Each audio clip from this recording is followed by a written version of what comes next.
No vídeo de hoje, o deputado Nicolas Ferreira comenta sobre a morte de Charlie Kirk, um acontecimento que abalou a todos. Ele também fala sobre as ameaças que vem sofrendo da esquerda, explica como está sua segurança neste momento e ainda traz uma reflexão importante. Qual deve ser o posicionamento de um cristão diante dessas situações? Assista até o final e confira essa fala poderosa de Nicolas Ferreira. Antes de mais nada, eu quero dizer que eu acho que todos nós estamos assim bastante comovidos, né, com o que aconteceu. Confesso que eu não sou o mesmo desde do dia 10.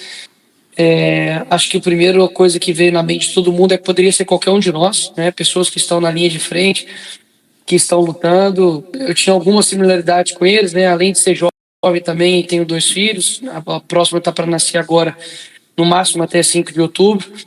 Então eu acredito que meu coração realmente ficou triste, ficou realmente triste com isso, a minha família, os meus amigos, enfim, realmente tá sendo bem diferente assim encarar a morte de uma pessoa que é um pai, né, um inocente, e principalmente ver a forma sádica, né, que nós já conhecemos já da esquerda, de tratar a morte de um inocente, né, logo daqueles que se rotulam tanto de paz e amor e de democracia.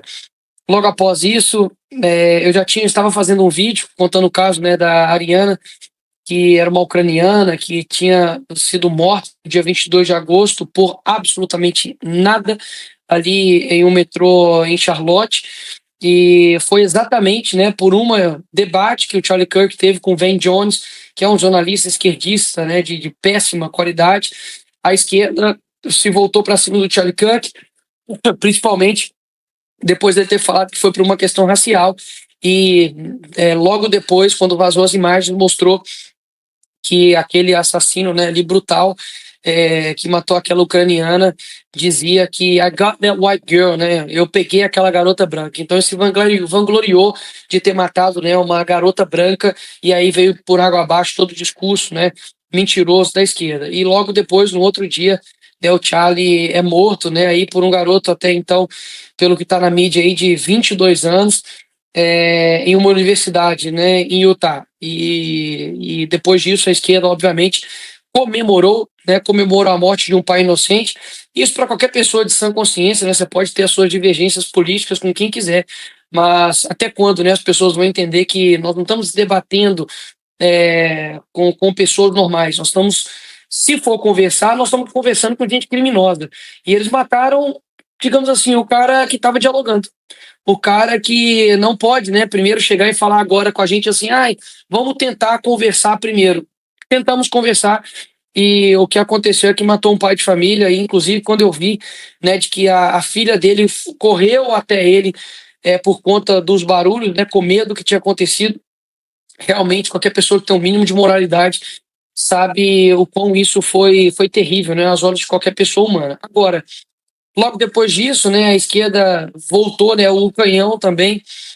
Para mim, já que a gente tem uma semelhança, não me coloco aos pés aí do Charlie Kirk, né, pelo trabalho que ele faz, é um cara, enfim, fenomenal, mas eu sei aquilo que, enfim, eu tenho conquistado aqui, e a esquerda virou, né, o seu canhão para cima de mim. E recebi, não foi nenhuma, nem 10, nem 100, foram diversas ameaças de morte. E neste dia, no outro dia, né, eu iria para o Espírito Santo, acabei de retornar, e esse cara que falou que ia me matar a tiros era de lá, inclusive de uma cidade bem próxima à família da minha esposa. E eu tomei todas as medidas necessárias, já tem um tempo já que eu tenho tomado todas as medidas judiciais. A gente, né, aprende com os erros, né, principalmente com os erros dos outros. Acho que a direita deixou de fazer isso durante muito tempo. Eu nunca deixei. Eu sempre processei, sempre gastei dinheiro para poder punir criminalmente, penalmente, e fiz o mesmo. Fui compilando tudo, né, com o que estava acontecendo comigo recentemente, e agora, ontem, né, especificamente, com todas as ameaças de morte. Coloquei Polícia Federal, coloquei Secretaria do Estado para poder ir atrás, e quando deu mais ou menos umas 7h30 da noite ali, o rapaz tinha sido preso. E hoje, em específico, eu lancei uma campanha para poder demita o verdadeiro extremista da sua empresa.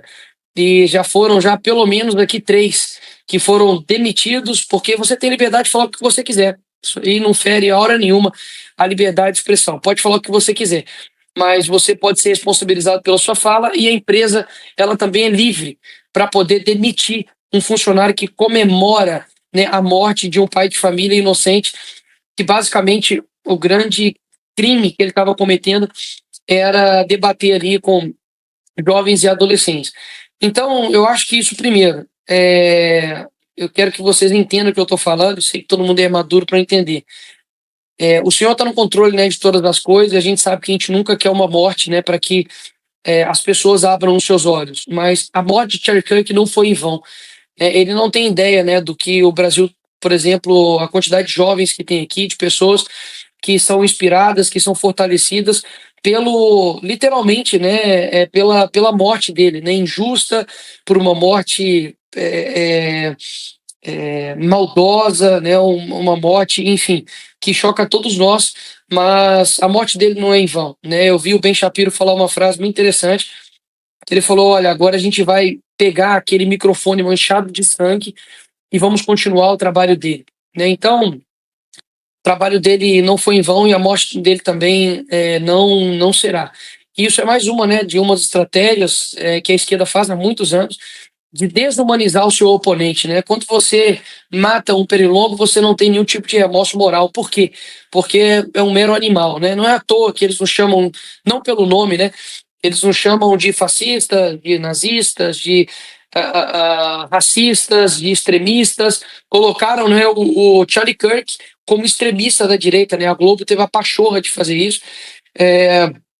O cara que tomou o tiro sendo considerado extremista, né? Então, eu mais uma vez, né, no recurso que nós temos, nós somos poucos recursos que nós temos aqui, principalmente do Brasil, a não ser ganhar o debate público, convencer as pessoas e abrir os olhos dela, né? Eu acredito que dezenas de pessoas fazem isso, vocês principalmente, mas eu acredito que cada vez mais a gente precisa abrir os olhos daqueles que ainda acham que dá, entre aspas, para ter, né, uma direita moderada. Quando você poupa o lobo, né, você acaba sacrificando as ovelhas. Nós cometemos esses erros, né, durante esses anos, de não combater os nossos inimigos da mesma forma e crueldade com que eles nos combatem.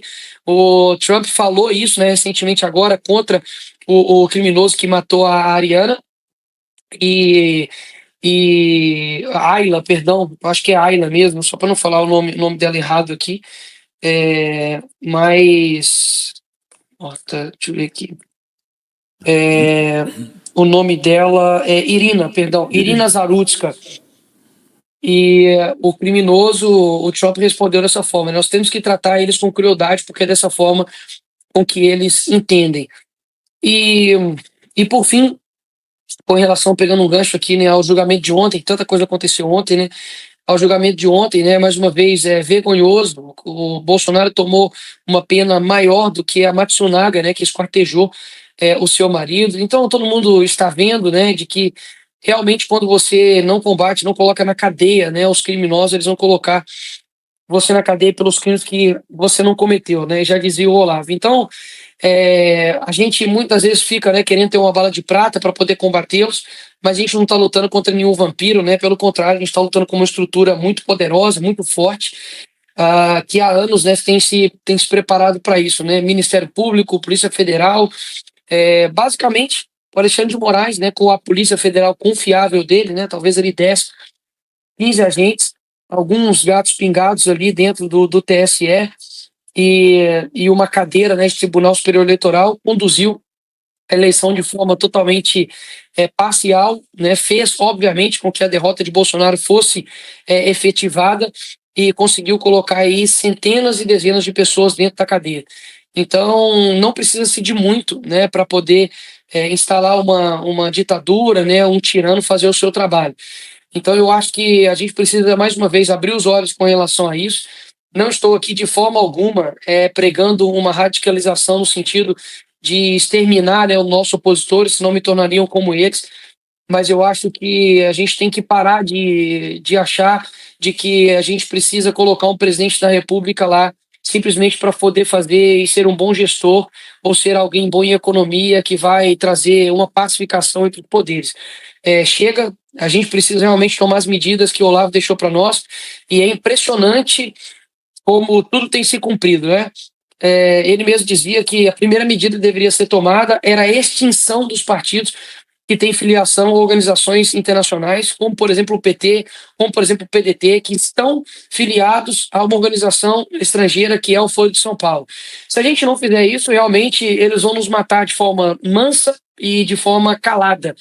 E se puderem, obviamente, vão fazer isso com a gente de diversas formas.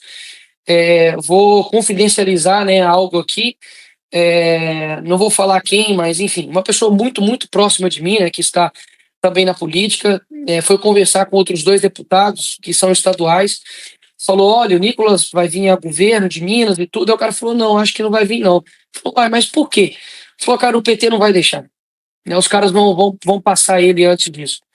Então a gente não está combatendo pessoas opostas de ideias, nós estamos combatendo criminosos, pessoas que, de base da sua base ideológica de extermínio, é uma mentalidade revolucionária, e quantos, né, pessoas ainda dão margem, dão abertura para que esse tipo de gente cresça e continue colocando essas sementes aí no nosso Brasil. Então isso, assim, é um pouco que está no meu coração. Eu tenho, obviamente, aí muitos defeitos, mas nenhum deles é ser covarde, nenhum deles é ser omisso quanto à minha missão aqui.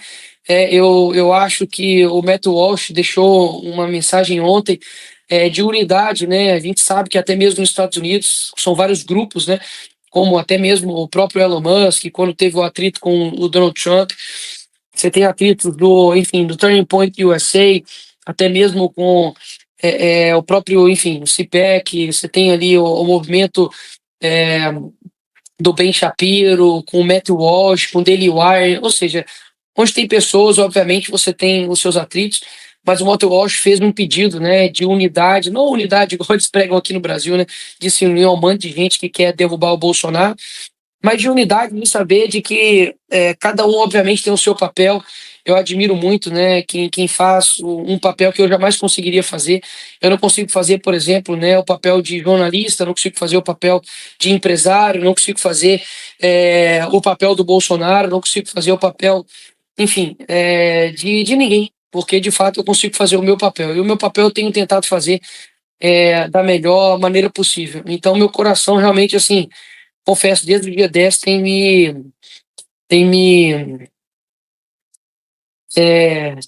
eu chorei muito, fiquei extremamente triste, repensei muitas das coisas que, enfim, a gente tem feito, tem realizado. Acredito que isso, mais uma vez, poderia, né, ter acontecido com qualquer um de nós, mas quando eu lembro, né, que maior o que está em nós, né, do que está no mundo, eu fico muito em paz com relação a isso, né? Nossa vida aqui é completamente passageira e a gente não pode depositar toda a nossa esperança nisso aqui, né? Mas a gente também não pode ser omisso de deixar de fazer aquilo que a gente precisa fazer. Então isso mudou muito minha mentalidade, né? Dos desafios que vêm pela frente, e espero poder cumpri-los. Espero que a gente retome esse país para os brasileiros de verdade e que a gente combata, né, esses criminosos, porque comunista precisa voltar a ter medo. Comunista precisa voltar a ter medo. Vocês querem nos chamar de radicais? Tudo bem. Falei ontem, olha, sejamos a extrema-direita que eles tanto têm medo. O que eu quis dizer com isso? De que se o rapaz que estava dialogando era extrema-direita, vamos ser a extrema-direita que eles tanto têm medo, que é quem tem confiança em Cristo, que é moral, que tem a sua honestidade firmada na Bíblia, que defende a sua família, que defende com firmeza os seus valores, que sabe com quem que nós estamos lutando e que, de fato, é a maior ameaça para eles quem fala, né? Porque quando você deixa de falar, realmente é aí que você vira um país violento, que as pessoas pararam de falar, você para de tratar o outro como um ser humano. Então, eu acho que é isso que tem ficado, enfim, no meu coração, e eu não tenho dúvidas, também tem ficado no coração de muita gente. E Rafael Fontana, eu queria fazer 2 perguntas bem simples e diretas. A primeira é se o senhor está reforçando a sua segurança pessoal, além das denúncias contra as ameaças, se você está reforçando, buscando algum tipo de proteção. E a segunda sobre as declarações do Itamaraty. Isso pode acelerar um processo dos Estados Unidos no combate aos narcoterroristas na América Latina, incluindo o Brasil? Obrigado. Obrigado, Fontana. Primeiro, reforcei sim minha segurança desde ontem, solicitei ao presidente Hugo Mota escolta armada, que prontamente, hoje, né, já me acompanharam. Ontem também a Polícia Federal me acompanhou no aeroporto de Vitória, já que era o local do rapaz que tinha me ameaçado de matar a tiros. E hoje estava, inclusive, uma reunião anterior, mas a última reunião que eu tive foi exatamente com a minha equipe de segurança. O BOP já fazia minha segurança aqui, mas tinha algumas defasagens, né, no sentido da viagem para Brasília, quando eu chegasse, né, em Brasília. Então a gente estruturou isso, né, praticamente tripliquei a minha segurança nesse sentido. E com relação ao combate ao terrorismo aqui no Brasil, eu tenho uma boa notícia, né? Depois que eles começaram a me atrelar, né, com o PCC, dizendo que eu tinha ligações com o PCC, eu não sei se chegaram a ver, né, de que a mulher que foi presa por conta de lavagem de dinheiro do PCC, que era irmã lá de um chefão do PCC, postou nas redes sociais da ONG que é ligada ao PCC, e eu tinha ligação ao PCC. Ou seja, né, eles realmente se superaram nessa, né? O criminoso do PCC falando que eu tenho ligações do PCC por conta do vídeo que eu fiz do Pix, que eu fiz em 2025, e a operação que foi deflagrada foi entre 2020 e 2024. Então, não tem, obviamente, nem lé com cré, mas eles, obviamente, ficam numa narrativa para tentar colocar como se nós fôssemos criminosos, né? De fato, a máxima nunca foi tão real, né? Acuse-os do que você é. E logo depois disso, eu falei, opa, peraí, vamos fazer o seguinte, então, vamos ver quem está defendendo, então, crime organizado? Vamos tornar, então, essas duas organizações terroristas aqui no Brasil, porque daí a gente consegue ter apoio internacional, apoio da Interpol, apoio de outras seguranças, né, de outros países para poder nos ajudar. Você consegue ter o apoio internacional no sentido de extradição de criminosos. Você consegue fazer, por exemplo, tem um projeto de lei meu que está para ser protocolado, com que presos brasileiros possam cumprir a sua pena em outros países, né? Que delícia vai ser mandar aqui um chefe aqui de uma organização criminosa lá para El Salvador, né? Para ele ficar deitadinho lá naquela cama que não tem nem colchão. E eu falei, beleza, vamos ver então quem está defendendo. Tem um projeto, né, que em urgência foi aprovado, que coloca essas organizações criminosas como terroristas. Teve o voto contrário do PSOL, e a única coisa que eu pedi foi a relatoria desse projeto. Então, em breve, prometo que ainda esse ano a gente vai votar para poder colocar essas organizações criminosas como terroristas aqui no nosso país. O Lula e o governo do Lula, né, Itamaraty, já negou reconhecê-los como terroristas, é óbvio, porque os interesses são diversos, mas eu vou fazer o meu papel, peguei a relatoria. Já sou o relator desse projeto e espero que a gente, enfim, consiga fazer com que o crime organizado volte a ter medo, né, aqui nesse país, porque realmente é o grande braço, né, de narcotraficantes, inclusive por Folha de São Paulo, né, que tem Micheleno, que tem as Farc, que virou partido político, né? É como se o PCC tivesse virado partido político, mas tem um braço do crime organizado, né? Então, eu acho que esse projeto vai ajudar em muito o nosso país, porque são 51 milhões de pessoas no nosso país que vivem sob o jugo das regras do crime organizado. Repito, 51 pessoas aqui, brasileiros, vivem sob o jugo do crime organizado. Talvez você não sabe o que é isso, até 10 horas você não pode ter isso aqui na rua. Nós vamos fazer baile funk, o problema é teu. Você não pode estacionar o carro aqui. Se você colocar lixo aqui, você está sujeito a paulada. Se você roubar aqui, nós vamos te matar. Se você for pego roubando, nós vamos dar pauladas na sua mão. Se você me trair, nós vamos cortar os seus cabelos. Então, se você não usar a minha internet, a gente vai derrubar a sua e você vai ser obrigado a comprar o meu gás na minha internet, no meu açougue. Então, já se dominou por completo o crime organizado no nosso país. Então, este ano, eu prometo, nós vamos aprovar esse projeto e eu quero muito ter apoio internacional para poder combater o crime organizado aqui nesse país. Chega da gente ter um narco-estado, porque só tem corrupção e crime organizado aqui no país e continuou, porque tem crime organizado e aliança dentro dos governos. Porque se não tivesse, a gente já teria combatido o crime organizado há muito tempo. Aqui no chat... Peraí, não tô ouvindo. Tá mudo. Você vai liberar? Liberou? Peraí, Nicolas... deixa eu fechar e voltar. Não precisa fechar não. É que a gente tá mutando aqui. Eu acho que ele já... Vamos ver se ele... Eu acho que ele que tá com problema lá agora. Pode sair e entrar de novo, Nicolas. Será que ele... Aqui agora até o nosso retorno agora ficou travado. Voltou? Voltou, Alan. Voltou? Nicolas, duas coisas rápidas. Foi mencionado aqui lideranças religiosas que estão se omitindo diante da gravidade do cenário brasileiro hoje. Católicos evangélicos, lideranças católicas evangélicas que hoje não se posicionam claramente contra esses absurdos. Pessoas pedindo a sua morte, pessoas celebrando a morte do Charlie Kirk, pessoas querendo a morte do Bolsonaro, jogando bola com a cabeça do Bolsonaro. Como é que você vê essa questão dos religiosos que estão se omitindo do seu dever de trazer a verdade para as pessoas? E o segundo aspecto é qual a mensagem que você daria aos jovens que hoje estão, não sem motivo, com medo de fazer um trabalho nas universidades, como o Charlie Kirk fazia. Eu até me lembrei que um dos primeiros vídeos seus no Terça Livre foi junto com a Fernanda Salles na universidade, desmascarando as pessoas. Então eu queria que você desse uma mensagem para as pessoas, tanto os jovens que estão com medo de fazer um trabalho como o do Charlie Kirk, e as lideranças religiosas que estão se omitindo, assim, evidentemente, em relação a esses absurdos. Meu cristianismo não é um cristianismo para frouxo. Eu quero deixar isso aqui bem claro.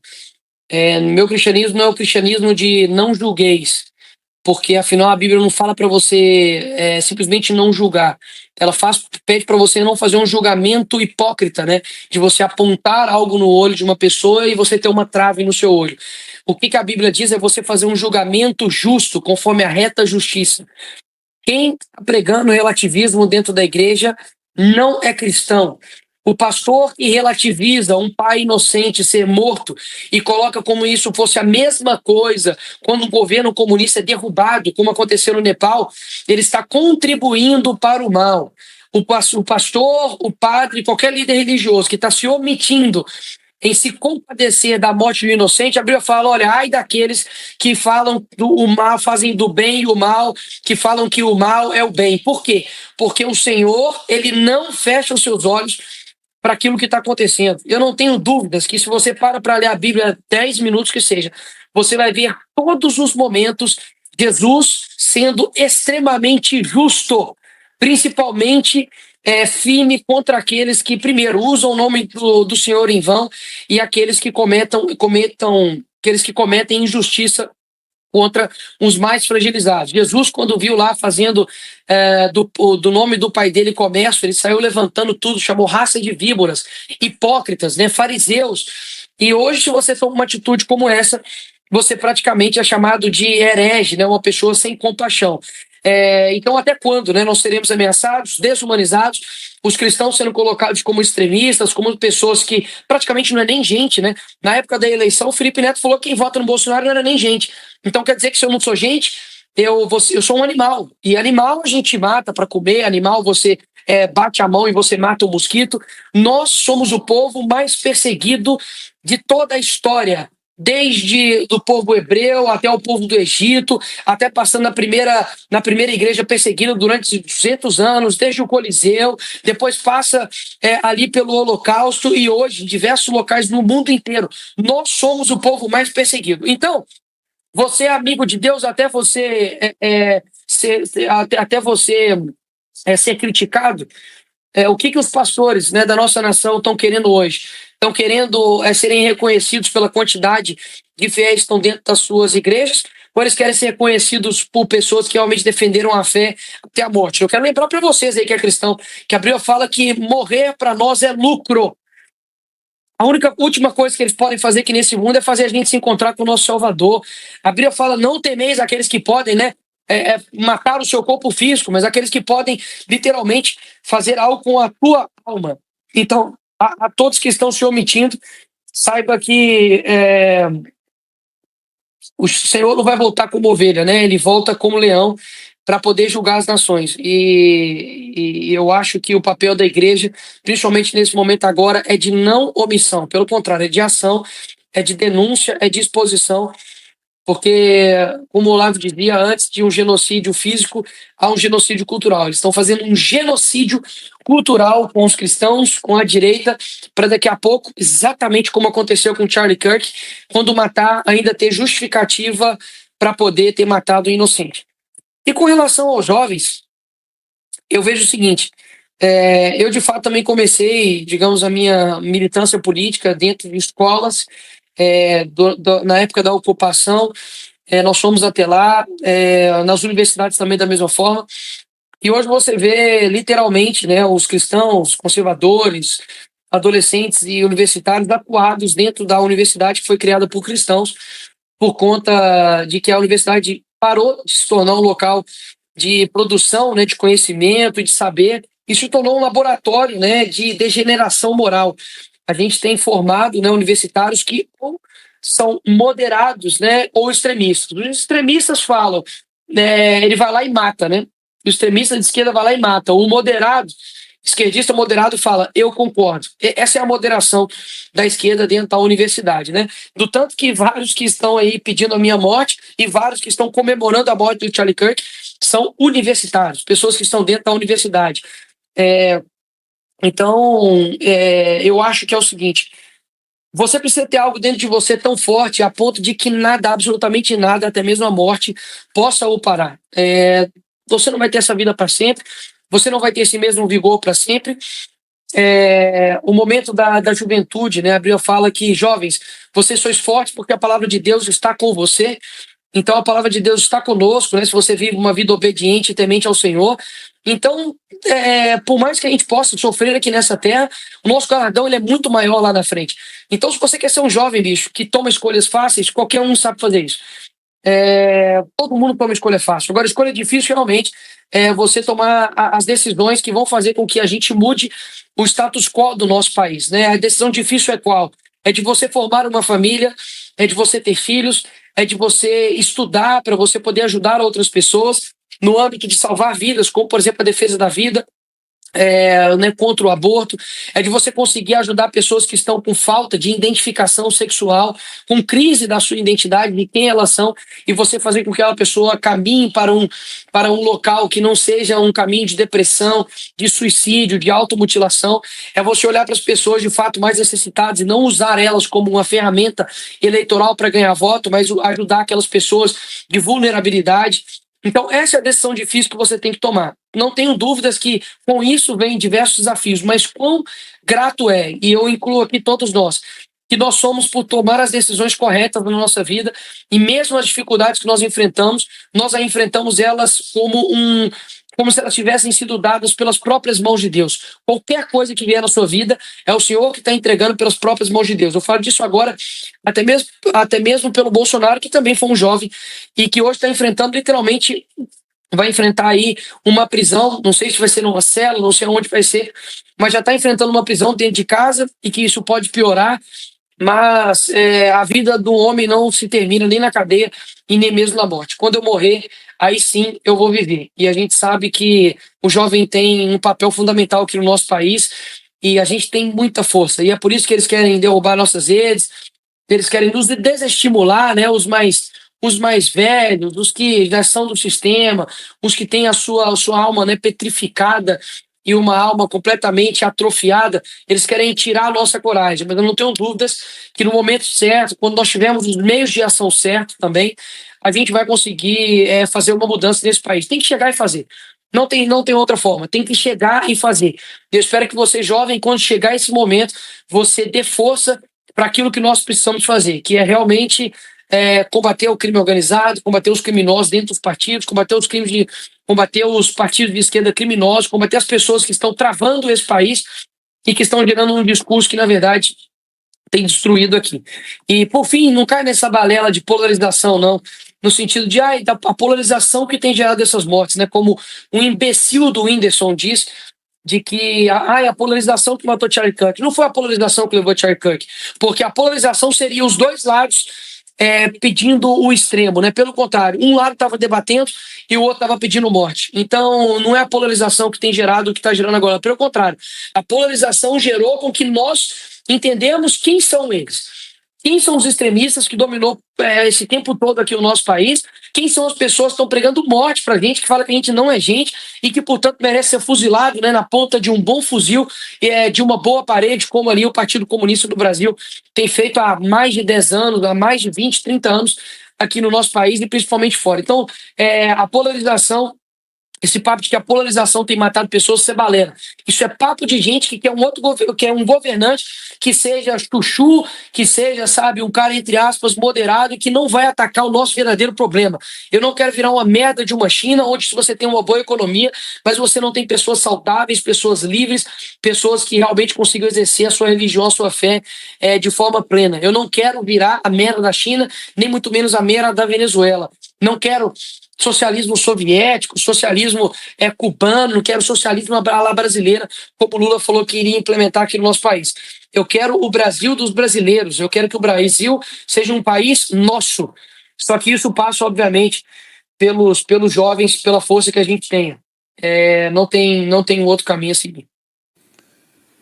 Deputado Nicolas Ferreira, muitíssimo obrigado pela participação. Se tiver oportunidade, muitas mensagens de carinho ao senhor aqui no nosso chat, pedidos de proteção e de bênçãos. Então, agradeço de coração por ter separado esse tempinho para conversar com a gente. Até uma próxima, tudo de bom.